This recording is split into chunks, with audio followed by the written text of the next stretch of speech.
Hello, the student of class 12. Today we will read from the book of Flamingo, lesson number 5, Indigo. Indigo lesson is based on injustice of the Champaran citizens who compelled to cropping total land of 15%. Rajkumar Shukla was a poor farmer who came to Gandhiji and asked to come Champaran. The story is relating about the first civil disobedience of Mahatma Gandhi and how he triumphed it. Now, open your book and let's read the story. When I first visited Gandhiji in 1942 at the ashram in Sevagram in central India, he said, I will tell you how it happened when I decided towards the departure of the British. It was in 1917 when Rajkumar Shukla went to Gandhiji in Sevagram ashram in central India, and he said how he worked, it happened, and they decided to leave the British from India. He had gone to December 1960 annual convention of the Indian National Congress Party in Lucknow. There were 2,301 delegates and many visitors. During the proceedings, Gandhiji recounted a peasant came up to me looking like any other peasant in India who were initiated, and that I am Rajkumar Shukla. I am from Champaran. I want you to come to my district. Gandhi had never heard of the place. It was in the hills of the towering Himalayas near the kingdom of Nepal. Gandhiji announced in the annual convention of the Indian National Congress in party in Lucknow in 1960. He recounted that a poor peasant come from me to come to ask to me to come in Champaran. Under an ancient arrangement, the Champaran peasants were sharecroppers. Rajkumar Shukla was one of them. He was illiterate but disobedient. He had come to Congress session in complaint about the injustice of the landlords in Bihar, and somebody had probably said, speak to Gandhiji. He also denoted that he had come to complain against the landlords in Bihar. Somebody had probably said that speak to Gandhiji. Gandhiji told Shukla he had an appointment in Kanpur and was also committed to go to other parts of India. Shukla accompanied him everywhere. Then Gandhiji returned to the ashram near Ahmedabad. Shukla allowed him to the ashram for peace. He never left Gandhi's side. He followed Gandhiji Kanpur, and after some days in Ahmedabad, his ashram. Impressed by the sharecropper's tenacity and his story, Gandhi said, I had to be in Calcutta on such a date. Come and meet me and take me from there.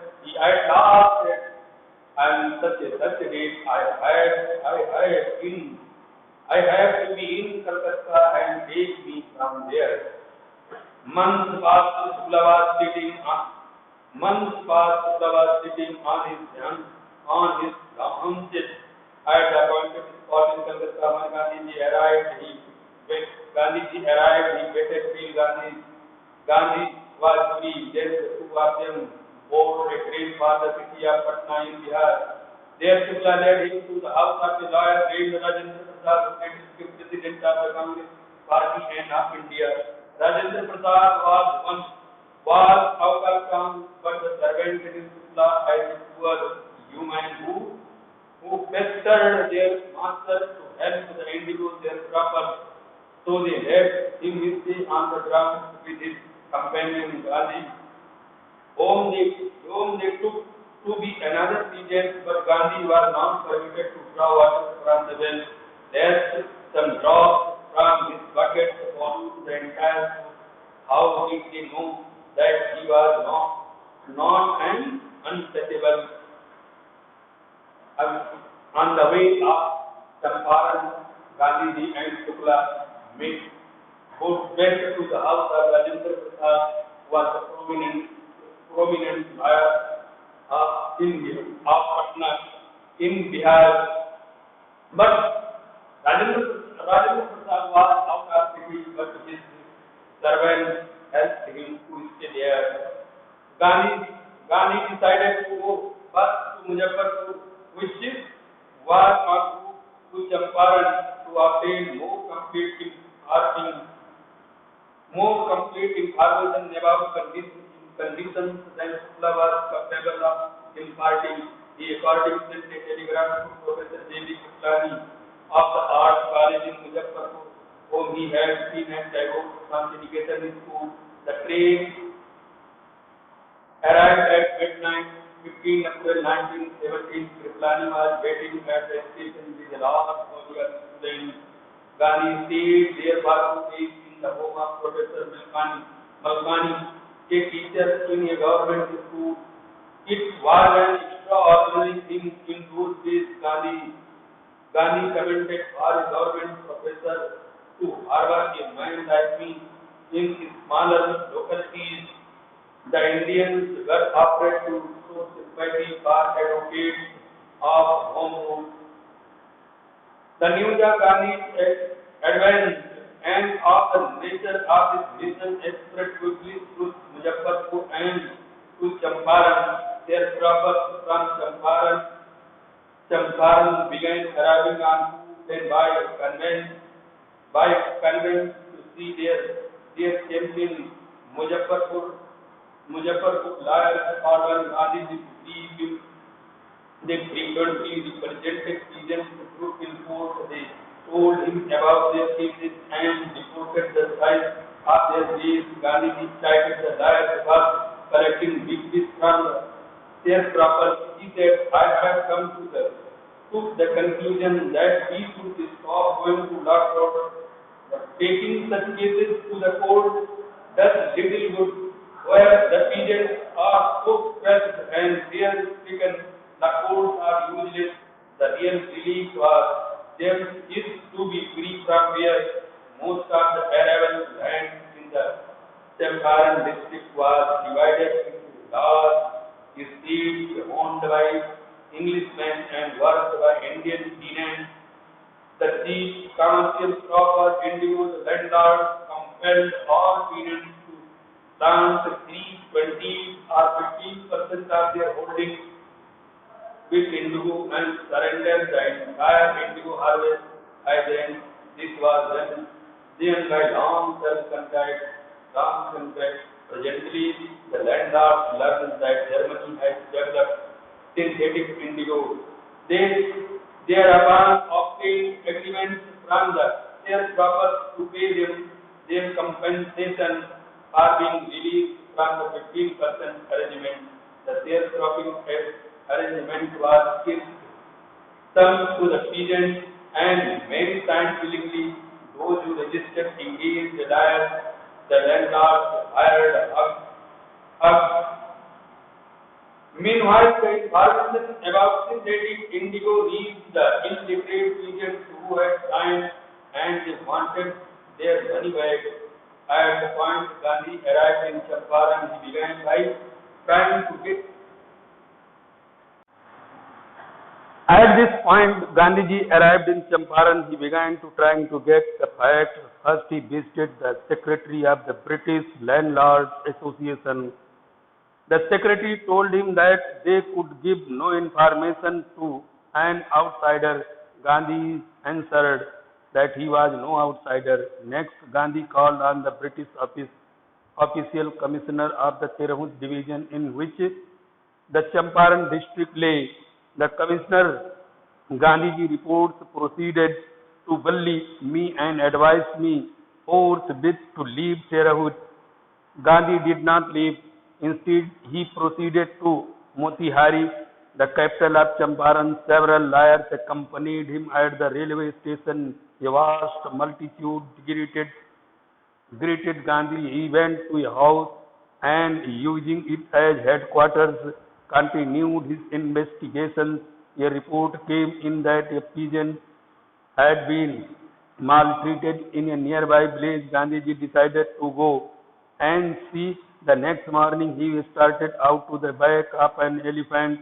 He had not proceeded far when the police superintendent's messenger overtook him and ordered him to return to town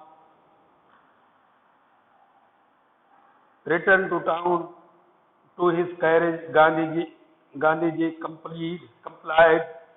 The messenger drove Gandhiji home where served him with an official notice to quit Champaran immediately. Gandhiji signed a receipt for the notice and wrote on it that he would disobey the order. In consequence, Gandhiji received a summons to appear to court the next day. All night Gandhiji remained awake. He telegraphed Rajendra Prasad to come from Bihar with influential friends. He sent instructions to the ashram. He wired a whole report to the viceroy.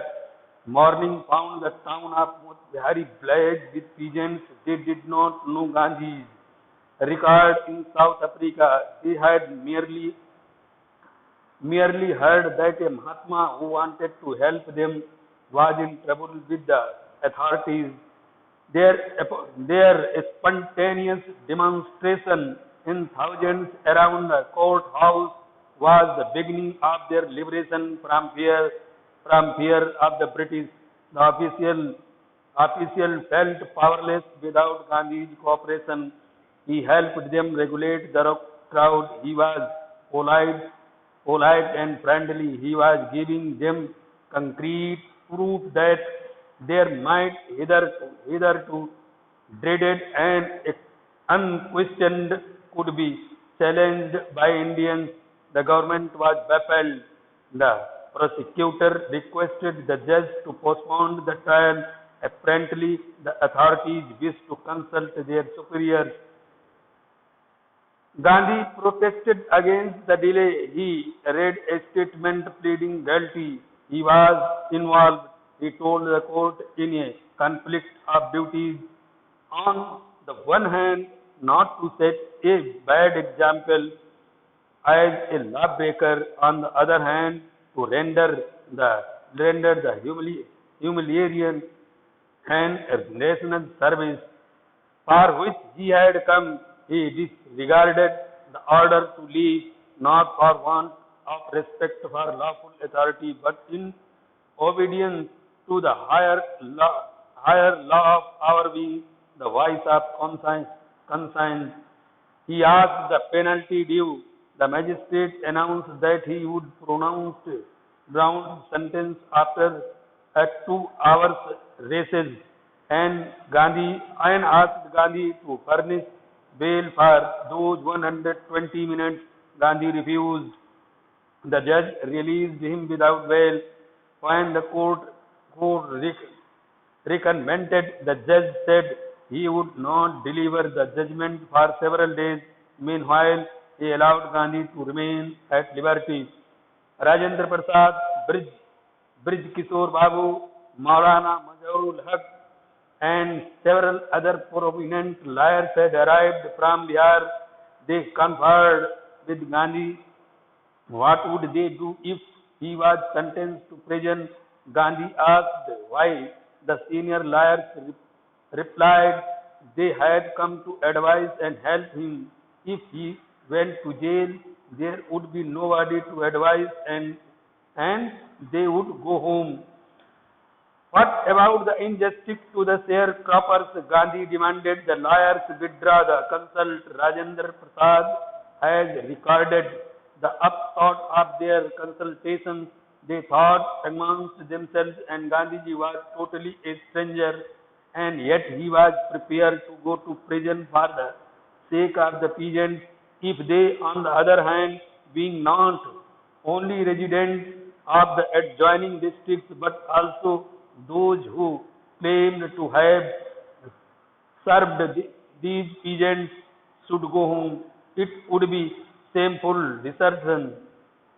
They accordingly went back to Gandhi and told him they were ready to follow him into jail. The battle of Champaran is won, he exclaimed. Then he took a piece of paper and divided the group into pairs and put down the order in which each pair was to court arrest. Several days later, Gandhiji received a written communication from the magistrate informing him that the lieutenant governor of the province had ordered the case to be dropped. Civil disobedience had triumphed the first time in modern India. Gandhi and the lawyers now proceeded to conduct a far-flung inquiry into the grievances of the farmers.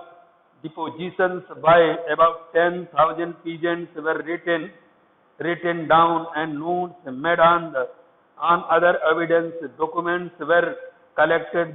The whole area throve with the activity of the investigations and the vehement protest of the landlords. In June, Gandhiji was summoned to Sir Edward Gate, the lieutenant governor. Before he went, he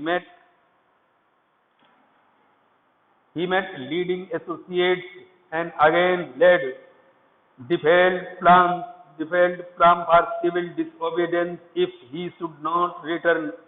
Gandhi had 4 protracted interviews with the lieutenant governor, who, as a result, appointed an official commission of inquiry into the indigo sharecroppers' situation. The commission consisted of the landlords, government officials, and Gandhiji as the sole representative of the peasants. Gandhi remained in Champaran for an initial uninterrupted period of 7 months, and then again for several shorter visits. The visit undertaken is casually on the extremely of an unlettered peasants in the expectation that it would last a few days, occupied almost a year of the Gandhi's life. The official inquiry assembled a crushing mountain of the evidence against the big planters, and when they saw this, they agreed to principle to make refunds to the peasants. But how much must we pay? They asked Gandhi. They thought he would demand the repayment in full of the money which they had illegally and deceitfully extorted from the sharecroppers. He asked only 50%. There he seemed adamant. Writes Reverend J. Hawes, a British missionary in Champaran, who observed the entire episode at the close range, thinking probably that he would not give way. The representative of the planters offered to refund to the extent of 25%, and to his amazement, Mr. Gandhi took him at his word, thus breaking the deadlock. This settlement was adopted unanimously by the commission. Gandhiji explained that the amount of the refund was less important than the fact that the landlords had been obliged to surrender part of the money, and with it part of their prestige. Therefore, as far as the peasants were concerned, the planters had behaved as lords above the law. Now the peasants saw that he had rights and defenders. He learned courage. Events justified Gandhi's position. Within a few years, the British planters abandoned their estates, which reverted to the peasants, indigo sharecropping disappeared. Gandhi never contented himself with large political or economic solutions.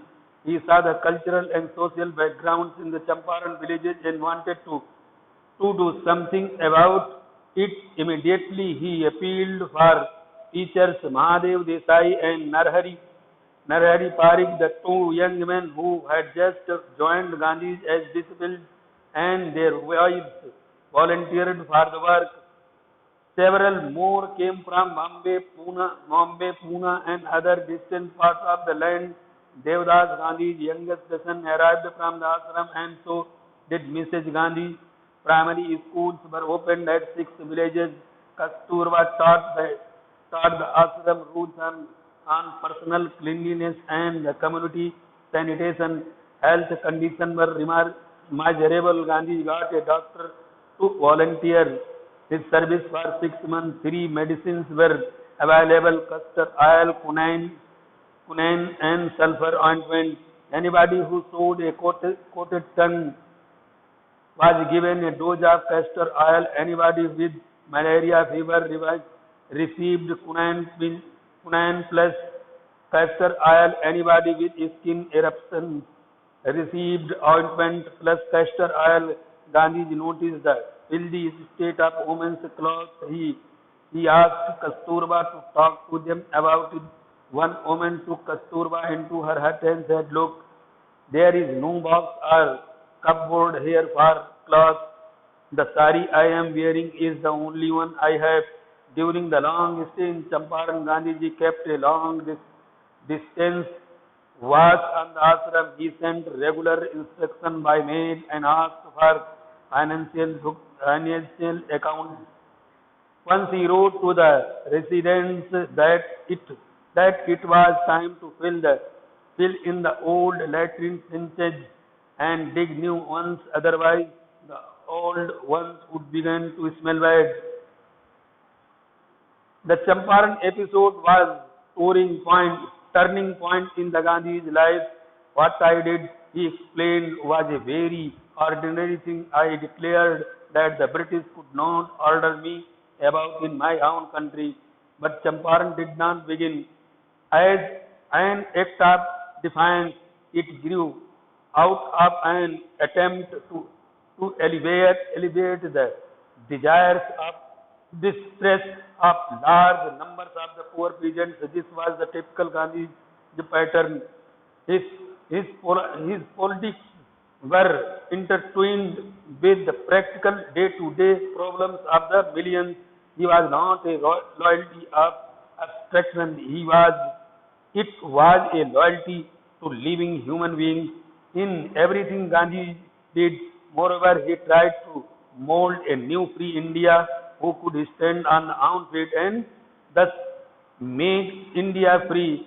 Early in the Champaran action, Charles Freer Andrews, the English pacifist who had become a devoted follower of Mahatma, came to bid Gandhiji farewell before going to a tour of duty to the Fiji Island. Gandhiji lawyers friends thought it would be a good idea for Andrews to stay in Champaran and help them. Andrews was willing if Gandhi agreed, but Gandhi was vehemently opposed. He said, "You think that in this unequal fight it would be helpful if we have an Englishman on our side. This shows the weakness of your heart. The cause is just, and you must rely upon yourself to win the battle. You should not seek a prop in Mr. Andrews because he happens to be an Englishman. He had read our minds correctly," Rajendra Prasad comments, "and we have no reply." Gandhi, in this way, taught us a lesson in self-reliance, Indian independence, and help to sharecroppers were all bound together. Look at whiteboard. About the lesson, Louis Fisher reviews life of Mahatma Gandhi, observing closely the Champaran episode. A simple peasant entreaty brings the historical change to learn courage and self-reliance against the wrongdoers for their rights.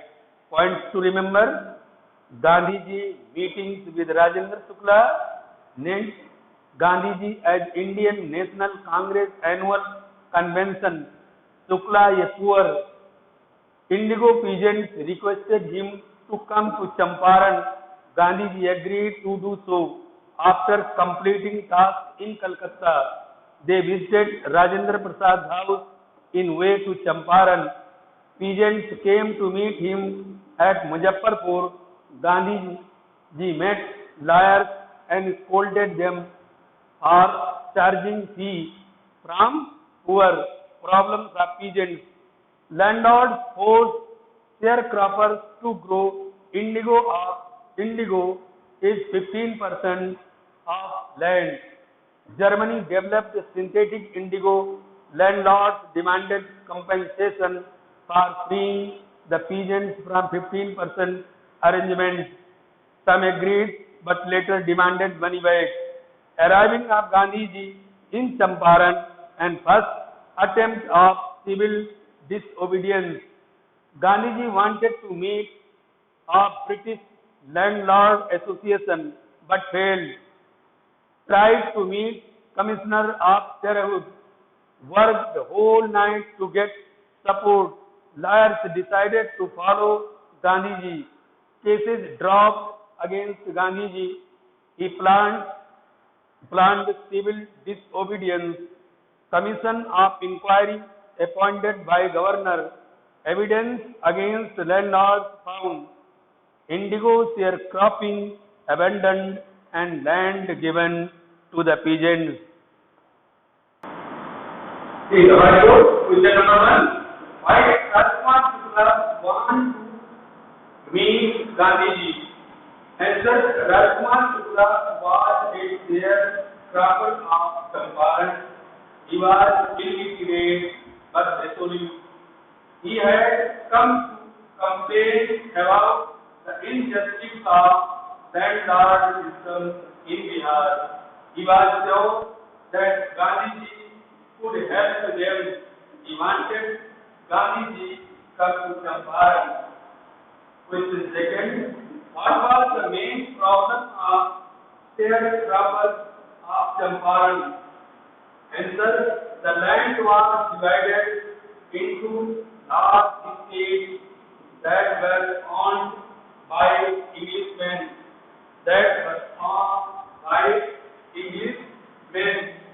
The chief commercial crop was indigo. The landlord forced all the peasants to plant 15% of their holding with indigo and surrender the entire indigo harvest as rent. This was done by a long contract. Question: how did civil disobedience assume for the first time in modern India? Answer: Gandhiji did not obey the British authorities' order to leave Champaran. The summons were also served, but he remained firm. Then he received a written communication from the magistrate that the lieutenant governor of the province had ordered the case to be dropped. Now, understanding the text, question number 1, 2, 3 and 4, you have to complete as your homework. Pause the video and write it in your notebook. Your lesson is completed now. Thank you.